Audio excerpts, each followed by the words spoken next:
ഇറാനും തമ്മിലുള്ള സംഘർഷം സൈബർ ഇടത്തിലും രൂക്ഷമായി തുടരുന്നു. വെടിനിർത്തൽ പ്രഖ്യാപിച്ചാലും സൈബർ യുദ്ധം തുടരുമെന്നാണ് വിദഗ്ധർ മുന്നറിയിപ്പ് നൽകിയത്. അതേസമയം ഈ മേഖലയിലെ രാജ്യങ്ങൾക്കിടയിൽ വളരെ കാലമായി നിലനിൽക്കുന്ന ഒരു ഡിജിറ്റൽ യുദ്ധക്കളം കൂടിയാണിത്. വെടിനിർത്തൽ പ്രഖ്യാപിച്ചിട്ടുണ്ടെങ്കിലും ഇറാൻ അനുകൂല ഹാക്കർ ഗ്രൂപ്പുകൾ, US ബാങ്കുകൾ, പ്രതിരോധ കമ്പനികൾ, എണ്ണ കമ്പനികൾ എന്നിവയുൾപ്പെടെയുള്ള ലക്ഷ്യങ്ങളിൽ സൈബർ ആക്രമണങ്ങൾ വർദ്ധിപ്പിച്ചതായും റിപ്പോർട്ടുണ്ട്.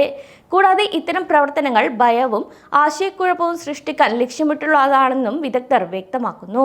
സാധാരണ യുദ്ധങ്ങളിൽ നിന്ന് വ്യത്യസ്തമായി ഇത് ഔദ്യോഗിക വെടിനിർത്തൽ ഉടമ്പടികളുടെ പരിധിയിൽ വരുന്നില്ല എന്നും ഇറാനും ഇസ്രയേലും പോലുള്ള രാജ്യങ്ങൾക്ക് സൈബർ ആക്രമണങ്ങൾ തുടരാനും തങ്ങളുടെ ശേഷികൾ പരീക്ഷിക്കാനും വെടിനിർത്തൽ ലംഘിക്കാതെ തന്നെ സമ്മർദ്ദം ചെലുത്താനും അവസരം നൽകുന്നു. കൂടാതെ ഹാക്കിംഗ് ശ്രമങ്ങൾ, ചാരവൃത്തി ഓപ്പറേഷനുകൾ, അട്ടിമറി ശ്രമങ്ങൾ എന്നിവ തുടരുമെന്നും രഹസ്യമായി ശക്തിപ്പെടുത്തുമെന്നും വിദഗ്ധർ വ്യക്തമാക്കി. കൂടാതെ ഡിസ്ട്രിബ്യൂട്ടഡ് ഡിനൽ ഓഫ് സർവീസ് ആക്രമണങ്ങൾ, വെബ്സൈറ്റ് ഡിഫേസ്മെന്റുകൾ, ഡാറ്റ ചോർത്തൽ, വൈപ്പർ മാൽവെയർ എന്നിവയെല്ലാം ഇതിൽ ഉൾപ്പെടും. അതേസമയം AI സഹായത്തോടെയുള്ള മാൽവെയർ വികസിപ്പിക്കുന്നതിന്റെ സൂചനകൾ കണ്ടു തുടങ്ങിയതായി സൈബർ സുരക്ഷാ വിദഗ്ധർ ചൂണ്ടിക്കാട്ടി. ഇത് സൈബർ ആക്രമണങ്ങളെ കൂടുതൽ കാര്യക്ഷമവും കണ്ടെത്താൻ പ്രയാസമുള്ളതുമാക്കും. ഇറാനിയൻ സൈബർ ശേഷി ചൈനയോ റഷ്യയോ അപേക്ഷിച്ച് പിന്നിലാണെങ്കിലും ഒരു കുഴപ്പക്കാരൻ എന്ന നിലയിൽ വിവരങ്ങൾ മോഷ്ടിക്കാനും ശത്രുക്കളെ ഭയപ്പെടുത്താനും രാഷ്ട്രപരമായി സമ്മർദ്ദം ചെലുത്താനും അവർ സൈബർ ആക്രമണങ്ങൾ ഉപയോഗിക്കാറുണ്ട് എന്നാണ് വിദഗ്ധർ കണ്ടെത്തിയിട്ടുള്ളത്.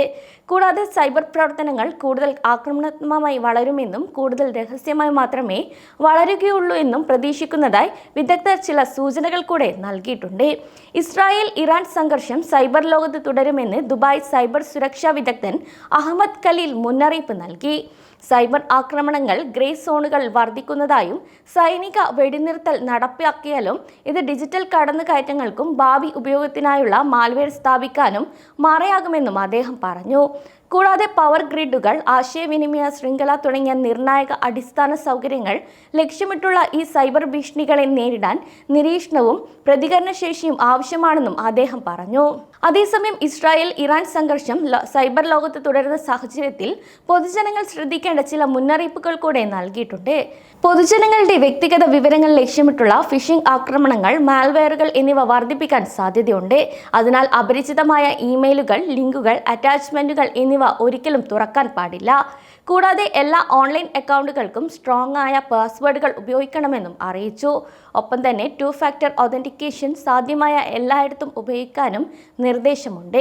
കൂടാതെ നിങ്ങളുടെ കമ്പ്യൂട്ടറുകൾ, മൊബൈൽ ഫോണുകൾ, മറ്റ് ഉപകരണങ്ങൾ എന്നിവയിലെ ഓപ്പറേറ്റിംഗ് സിസ്റ്റം ആപ്ലിക്കേഷനുകൾ, ആന്റിവൈറസ് സോഫ്റ്റ്വെയറുകൾ എന്നിവ എപ്പോഴും അപ്ഡേറ്റ് ചെയ്യണം. ഇത് സുരക്ഷാ വീഴ്ചകൾ ഒഴിവാക്കാൻ ഒരുപാട് സഹായിക്കുമെന്നും സുരക്ഷിതമല്ലാത്ത പൊതു വൈഫൈ നെറ്റ്വർക്കുകൾ ഉപയോഗിക്കുമ്പോൾ ശ്രദ്ധിക്കണമെന്നും അറിയിച്ചു. കൂടാതെ പ്രധാനപ്പെട്ട കാര്യങ്ങൾ, അതായത് ബാങ്കിംഗ്, വ്യക്തിഗത വിവരങ്ങൾ കൈമാറ്റം ചെയ്യൽ തുടങ്ങിയ കാര്യങ്ങൾ ചെയ്യുമ്പോൾ വ്യക്തിഗത ഹോട്ട്സ്പോട്ടോ വിശ്വസനീയമായ നെറ്റ്വർക്കുകളോ ഉപയോഗിക്കാൻ മാക്സിമം ശ്രമിക്കണമെന്നും നിർദ്ദേശത്തിൽ വ്യക്തമാക്കി. കൂടാതെ സാമൂഹിക മാധ്യമങ്ങളിലൂടെയോ മറ്റ് പ്ലാറ്റ്ഫോമുകളിലൂടെയോ വ്യക്തിപരമായതോ തന്ത്രപ്രധാനമായതോ ആയ വിവരങ്ങൾ പങ്കുവയ്ക്കുന്നത് ഒഴിവാക്കണമെന്നും, കാരണം സൈബർ കുറ്റവാളികൾ ഈ വിവരങ്ങൾ ദുരുപയോഗം ചെയ്യാൻ സാധ്യതയുണ്ട്. അതിനാൽ ഇത്തരം കാര്യങ്ങൾ ശ്രദ്ധിക്കണമെന്നും മുന്നറിയിപ്പ് നൽകി.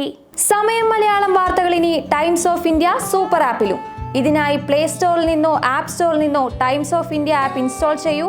മലയാളം ഭാഷ തിരഞ്ഞെടുക്കൂ. വാർത്തകൾ ആസ്വദിക്കാം. എല്ലാം ഇനി സമയത്തിൽ.